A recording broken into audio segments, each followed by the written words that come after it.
수고 많으셨습니다. 수고하셨습니다. 오늘 더불어민주당 내년도 세법 개정안을 언론인 여러분께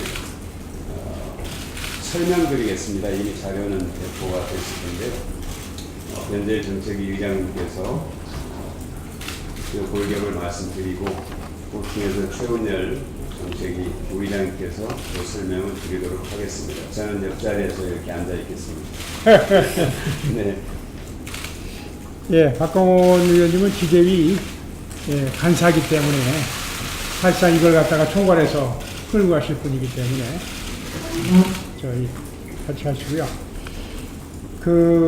뭐 세법 개정 방향에 대해서는 정부가 발표한 거에 대해서 우리 입장이 나갔고, 우리의 입장을 그동안 이제 지난 20대 총선 과정에서 국민한테 공약했던 내용, 또 국민한테 공약했던 더불어 성장로의 실현, 이런 것들을 위해서 어떠한 재정 운영 계획과 어떠한 조세 정책을 가지고 있어야 되겠느냐, 이런 걸 기반으로 해서 정리했다, 이런 말씀 드리겠고, 특히 이제 기재위에 들어가서 기재위 조세 소위에 참여하시는 의원들하고 충분히 상의했습니다.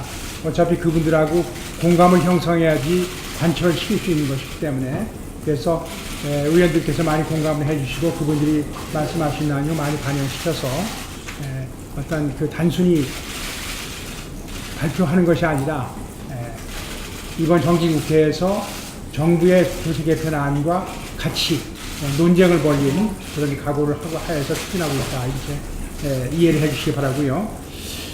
이번 세제 개편을 만드는 과정에서 우리나라의 현재 상황을 봤을 적에 불평등이 상당히 심화되고 있고, 불평등이 심화되면서 내수시장이 위축되고 있고, 그런 것들이 우리 경제 성장에 발목을 잡고 있는 것이라는 것이 많이 지적되고 있는데, 그런 거에 대한 대책이 전혀 정비가 없었고, 또 저출산 고령화라는 것이 우리 내수시장을 계속 위축시키고 있는데, 여기에서 저출산 고령화에 대한 대책을 실현할 수 있는 그런 방법도 정부 정책에서는 제시가 되지 않고 있습니다.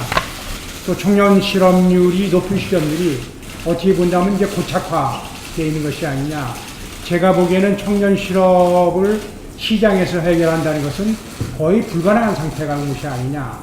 더군다나 4차 산업혁명이 진행되고 있는 과정에서 이런 여러 가지 점을 고려할 적에 우리 경제를 건실하게 이끌어가기 위해서, 우리 사회를 좀 더 건강하게 끌고 나가기 위해서 재정의 역할이 지금보다는 좀 더 강조돼야 되는 것이 아니냐, 이런 생각을 해왔는데, 정부가 제시한 조세 세법 개정안에서는 우리나라의 조세 부담 구조에 큰 변화가 없어서, 그렇게 한다면 저부담, 저성장, 저복지의 틀에서 벗어나지 못할 것이 아니냐, 이런 상황 판단을 했습니다. 그런 내용은 밑에서 쭉 있지만, 경제 성장률 과정에서 시장에 의한 성장률이라는 건 거의 이제는 1% 이하로 떨어지고, 금년에는 거의 0%가 되다시피 된 상태이기 때문에, 재정 지출이 없으면 재정 지출의 역할을 하지 못하면은 성장을 못하는 단계까지 온 것이 아니냐. 그래서 시장에서도 성장할 수 있는 재정 지출이 돼야 되는 것이 아니냐. 이런 기저해서 세법 개정안을 만들었다, 이런 말씀을 드리겠습니다. 그리고 중복되는 말일 수도 있지만은 확장적 재정 정책은 그래서 불가피하다, 이렇게 판단했습니다. 아무래도 여러 가지 정부가 그동안 국채를 발행해가지고 확장적 재정 정책을 펴서, 그렇게 하면 국채까지 발행하면서 확장적 재정 정책을 통해서 이루고자 하는 정지의 사회적 효과를 달성했느냐, 여기에 대해서 우리 당은 상당히 회의적입니다. 그렇기 때문에 이런 걸 근본적으로 바꾸기 위해서 확장적 재정 정책을 쓰되, 최소한도 조세 부담률을 높여서 현재의 사시는 분들이, 현 경제활동에 종사하시는 분들의 부담을 높여가는 상태에서 후세의 부담으로 전가될 수밖에 없는 국채 발행하기에 균형점을 찾아가야 될 것이 아니냐. 그래서 국채 발행에만 의존해서 확장적 재정 정책을 펴고자 하는 새누리당의 정부와 달리 국채 발행의 불가피성은 어느 정도 인정하되, 조세의 정액을 통해서 두 가지 양 측면의 균형을 유지해서 확장적 재정 정책을 이끌어 나가겠다, 이것이 우리나라의 경제, 거거 성장 논의를 통해서 경제 성장을 시키는데도 더 큰 효과가 갈 것이다. 이렇게 판단을 했다는 말씀 드리겠습니다.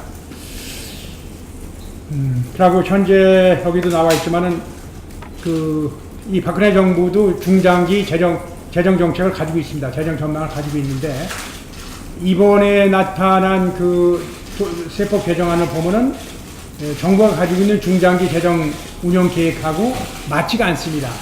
그럼 중장기 재정 운영 계획을 가지고 있으면서 거기에 맞는 세법 개정안을 내놨어야 되는데 그런 것을 다 맞지 않기 때문에 그런 면도 좀 더 함께 고려했다 이렇게 말씀드리고, 그래서 정부가 제시한 세법 개정안에서는 대부분이 비과세 감면 축소로 다 되어 있습니다만은 그럼에도 불구하고 한 3,171억 원의 세수 증대가 늘어난다 이렇게 얘기를 하고 있는데, 박근혜 정부가 제시한 공약 가계부 그것만 해도 2017년까지 18조 원을 달성하겠다 이렇게 재원 조달이 목표를 하고 있었는데 현재까지 가능한 거로 봐서는 금년에 3천억이 내년에 3천억이 늘어난다 할지라도 한 7조 원 정도밖에 되지 않을 것이냐 아니냐. 그러면 11조 정도도 본인들이 가지고 있는 공약 가계비하고 전혀 맞지 않는 그런 재정 운용 계획을 가지고 있는 것이 아니냐. 이것도 또 비뜯어서 하겠다 소리 아니냐.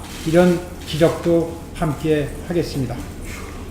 그럼에도 불구하고 한편으로는 다시 한번 지적하지 않을 수 없는 것이 부자 감세 등을 통해서 시장에 의한 경제 성장을 시도를 했습니다만은 거기서 성장이 거의 제로 상태까지 내려가게 되니까 조세 수입이 급감하게 되고 그 조세 수입이 급감한 데 대한 보완을 갖다가 담배세를 통해서 보충해 놓은 것이 아니냐. 소위 부자 감세를 하고 서민 증세를 통해서 부자 감세 부분을 보충시킨 것이 아니냐. 이런 의심을 다시 한번 하지 않을 수가 없는 것이 이번에 정부가 발표한 여러 가지 담배세 관련 자료를 볼 적에는 그렇게 의심할 수밖에 없다. 이렇게 말씀드리겠습니다. 이에 따라서 우리 당에서는 공평하고 공정한 세법 개정안을 마련하겠다. 그러니까 중산층과 서민층에게 따뜻한 세법 개정을 마련하겠다. 두 가지 원칙 하에서 세법 개정의 방향을 정했고, 그런 원칙 하에서 볼 적에 조세 부담률이 현재의 조세 부담률은 너무나 낮다. 조세 부담률의 상향 조정이 필요하다. 이런 원칙을 세웠습니다. 그리고 조세 부담률의 상향 조정하는 과정에서 고소득, 높은 영업이익을 보이고 있는 법인하고 고소득 개인에 대해서 우선 부담을 좀 더 늘려야 되는 것이 아니냐, 이런 원칙을 새겼습니다. 그리고 그동안 높은 실업률에 어려움을 겪고 있고 자영업의 운영 실태도 지극히 저조한 상태고, 그런 여러 가지 감안해서 중산층과 서민, 특히 임금 근로자에 대해서는 세부 부담을 경감시키는 그런 원칙 하에서 세법 개정안을 마련했다. 이렇게 말씀드리겠습니다.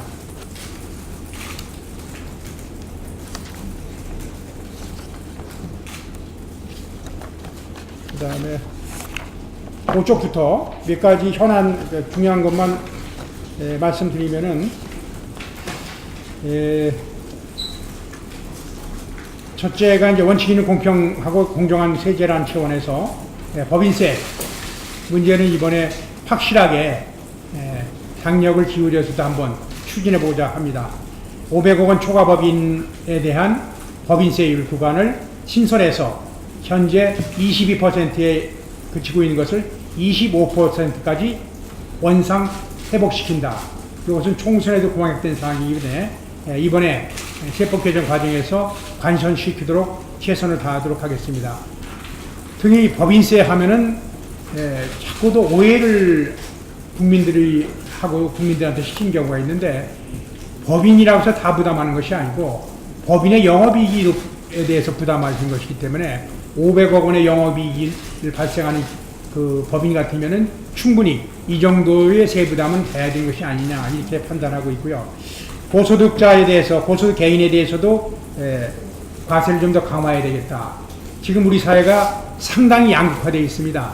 양극화되어 있는 상태에서 고소득 개인이 상당히 늘어나고 있습니다. 저소득자들의 늘어나는 만치 고소득자가 늘어나고 있기 때문에 고소득 개인에 대해서도 조세 부담을 좀 더 강화해야 되는 것이 아니냐, 이런 원칙을 세웠습니다. 그래서 연간 그 소득이 5억 원을, 사실 우리 같은 사람은 상상도 못할 소득자입니다만 5억 원을 초과하는 구간에 대해서는 소득세율을 41%로 하는 구간을 하나 신설하는 것을 원칙으로 했고, 과표가 1억 5천 이상인 소득자에 대해서는 과표 기준 세액공제나 감면국제 한도제를 도입하는 거다, 이렇게 했습니다. 그리고 자본이득과에 대해서도 좀 소득세 중심에서 근로소득세나 그런 데만 강조하는 것이 아니라 자산소득, 자본이득에 대해서도 이제는 제대로 과세를 해야 되는 것이 아니냐, 이런 자산소득과 그 근로소득에 대한 형평성을 위해서 자단소득에 대한 그 과세도 강화하는 것으로 방향을 세웠다는 말씀 드리겠습니다. 또 부동산 임대, 또 자산소득, 부동산 임대소득에서도 그동안 유예해 왔었는데 이제는 유예를 더 이상 연장하지 말고 실행할 단계가 된 것이 아니냐. 정부에서는 또다시 유예하자고 해왔습니다만은 이제는 실행 단계로 들어가야 된다, 그런 원칙을 세웠다는 말씀 드리겠습니다. 그리고 이번에 우병우 민정수석 사건을 수사하는 것에서 여러 가지 밝혀진 것이지만 참 국민들이 많이 분노하는 것이, 역시 법을 알고 많이 배운 사람들이 저렇게 세금을 그 절세라는 이름하에서 어떻게 피해 나가는구나, 탈세하는구나, 이런 것들이 국민들이 많이 분노하고 실망하고 있는 상태이기 때문에 주주 본인이나 또는 가족, 특수관계인으로 구성된 명의만 법인이 되겠지, 사실상 개인 임대소득자인 경우, 임대업자인 경우에는 이분을 갖다가 그 법인으로서 간주하지 않게 하거나, 아니면 거기에 대해서 법인세에다 15% 포인트의 추가 과세를 하는 방법을 도입함으로 인해 갖고 사실상 개인 임대 사업자인데도 불구하고 가족 명의로 법인 형태, 주식회사 형태로 만들어 갖고서 거기다 나중에는 중소기업 특별 그 지원 혜택까지 받아내는 그런 식으로 탈법적으로 운영하는 것을 근본적으로 막아내는 그런 방안도 만들어내겠다, 이렇게 제시를 했습니다. 그리고 부가가치세 납부제도도 다시 한번 시도해보자. 그동안 논의가 몇 번 됐었는데 정부에 의해서 자꾸 거부가 된다고 합니다. 이래서 부가가치세를 나는 납부를 했는데, 최종 소비자는 납부를 했는데, 그 용역이나 상품을 판 사업자가 부가가치세를 받았는데 그것을 갖다가 국세청에 납부하지 않고 중간에서 새 나가는 경우죠. 어떻게 본다면 세금의 중간 착복이 될 수도 있는 건데, 그런 것들을 막을 수 있는 방법이 있는데도 불구하고 왜 정부가 시행을 하지 않느냐, 여기에 대해서 그동안 문제 제기를 많이 했습니다. 근데 이번만은 한번 해보자, 이런 그 입장을 정했습니다. 그래서 대형마트나 백화점, 유흥주점 등에서 신용카드를 결제하는 경우에 신용카드 회사가 부가가치세를 원천 징수시키는 그런 제도를 도입한다면은 대형마트나 백화점, 유흥주점 등에서 부가가치세를 탄류시키는 것을 막을 수도 있을 것이 아니냐, 이렇게 해서 근본적인 제도 개선을 하자. 이렇게만 된다면은 이거로 인해서 늘어나는 세수 증대액이 7조 정도가 될 수 있답니다.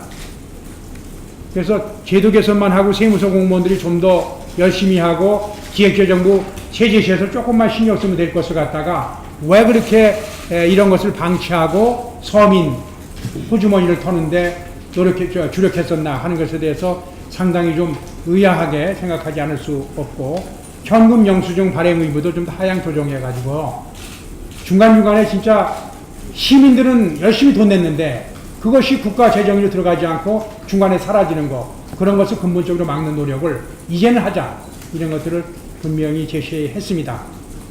그리고 상속증여세, 좀 더 강화해야 되겠다. 근로소득에만 너무 의존하는 세제가 아니라 자산소득에 대해서 좀 더 모든 부분에서 좀 강화를 해야 된다. 그 입장에서 상속 증여세도 강화시켰고, 또 증여세 같은 경우에도 연령별로 다 10대 증여받는 경우, 20대 증여받는 경우, 50대 증여받는 경우 증여가 받는 자산의 가치가 다르다고 판단되기 때문에 증여를 받는 자의 연령에 따라서 증여세율도 차등해서 적용하자, 이런 것들을 조세장의 자문에서 제시했다, 이런 말씀 드리겠습니다.